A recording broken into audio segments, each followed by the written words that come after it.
ሰው ነው፣ ሰው አትግደል፣ ወንድምህ ነው የሚል እሳቤ በየቀኑ በየትምህርት ቤት ካልተነገረ በስተቀር በሚዲያ ብቻ በቂ አይደለም። የትምህርት ጥራት ላይ አብረን እንስራ። በመንግስት ፖሊሲ ብቻ አይመለስም። መልካም አስተዳደር አብረን እንስራ። እናንተ እኮ ናችሁ የሁሉ ሰው አስተማሪ። ቅድም እንዳላችሁት ቀበሌ ላይ የሚረብሸው ወረዳ ላይ የሚረብሸውን ሰው ያስተማራችሁትን ሰው እባክህን ህዝብ አገልግል፣ ነውር ነው፣ ታሪካችን ባህላችን ብላችሁ ብትመክሩ ብዙ ሰው ሊቀየር ይችላል። አንዳንዱን እንመልስላችኋለን፣ አንዳንዱን እንፈትሻለን ፖሊሲዎቻችን። አንዳንዱን ግን በጋራ ካልሰራን በቀር በእኛ ብቻ አይመለስም። ካገዛችሁን ካገዝናችሁ ከተጋገዝን ግን በእርግጠኝነት ጊዜ ይወስዱ እንደሆን እንጂ እየተፈቱ ይሄዳሉ።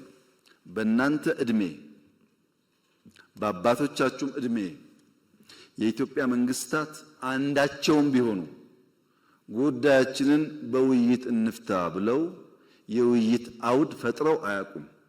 ኢንክሉሲቭ ናሽናል ዲያሎግ በኢትዮጵያ ታሪክ የመጀመሪያው ነው። ለመጠቀም ያለው ፍላጎት ግን ውስን ነው። እንወያይ ይልሃል። እሺ እንወያይ ብለህ ስታቋቁም አይወያይም። ካልተወያየ ችግሩን ካልተናገረ ግን መፍትሄ ከየትም ሊመጣልት አይችልም።